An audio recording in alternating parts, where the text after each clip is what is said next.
حضرت مولانا حسین احمد مدنی رحمۃ اللہ علیہ وہ کسی جگہ جانے کا وعدہ فرمایا، بہت بڑی شخصیت ہیں، اہل علم جانتے ہیں، حضرت مولانا حسین احمد مدنی رحمۃ اللہ علیہ، جس نے کتنے سال امام الانبیاء صلی اللہ علیہ وسلم کے روزے عطر پر بیٹھ کر حدیث کا درس دیا ہے، کتنے سال، یہ وہ شخص تھا حسین احمد مدنی رحمۃ اللہ علیہ۔ اس نے کسی جگہ جانے کا کسی سے وعدہ کر لیا۔ حضرت اس وقت کمزور بھی تھے اور ضعیف بھی تھے، تو جب یہ وہاں پہنچے، آگے گاڑی نہیں تھی، وہاں پر کوئی تانگا بھی نہیں تھا، کوئی سواری میسر نہیں تھی کہ وہاں تک پہنچا جائے جہاں تک بات ہوئی تھی، پہنچنے کا وعدہ کیا تھا۔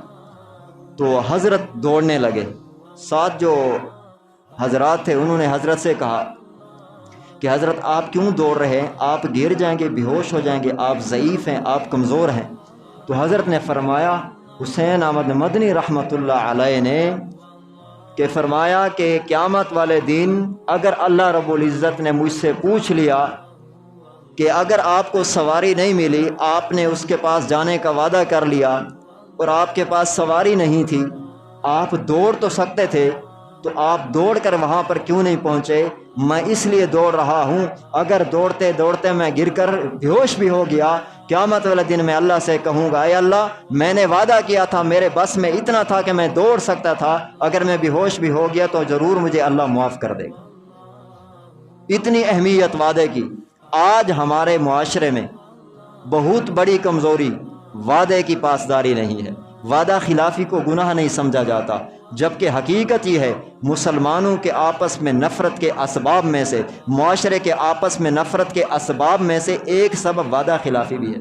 آپ کسی سے وعدہ خلافی کرتے ہیں، اگلے کو تکلیف تو ہوتی ہے، تو یہ بھی شریعت نے منع کیا کہ کسی سے وعدہ خلافی نہ کرو سوائے ان 5 صورتوں کے۔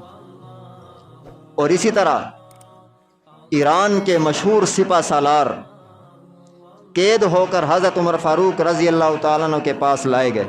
جب ان کے پاس لائے گئے تو حضرت عمر فاروق رضی اللہ تعالیٰ عنہ ان سے کہا کہ اسلام قبول کرو۔ اس نے کہا کہ میں اسلام قبول نہیں کرتا۔ حضرت عمر فاروق رضی اللہ تعالیٰ نے فرمایا کہ اس کو قتل کر دو۔ اس نے کہا کہ میرے قتل کا حکم دے رہے؟ اس نے کہا آپ کو قتل کرنے، ہم نے آپ کو اسلام کو بڑا نقصان پہنچایا، اور یہ بڑا بہادر بادشاہ تھا اور بڑا بہادر تھا یہ شخص، اور حضرت عمر نے اسلام پیش کیا، اس نے انکار کر دیا، اس نے کافی نقصان پہنچایا تھا اسلام کو۔ حضرت عمر فاروق رضی اللہ عنہ نے فرمایا کہ اس کو قتل کر دو۔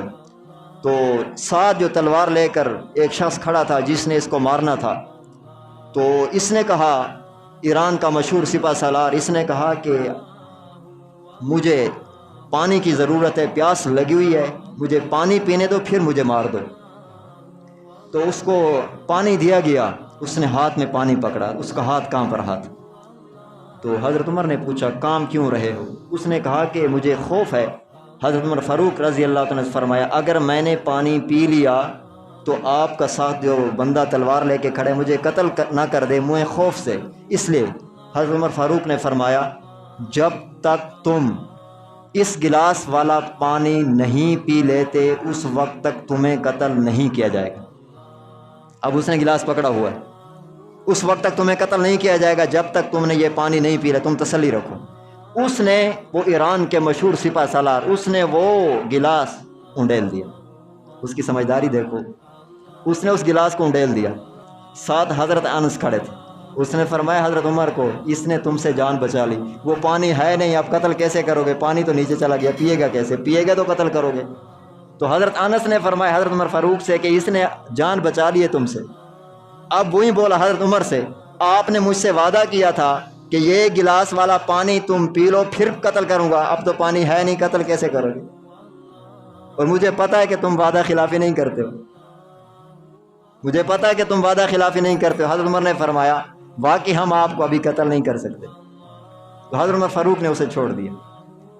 جب چھوڑا تو پھر حضرت اس نے فوراً کہا اشہد ان لا الہ الا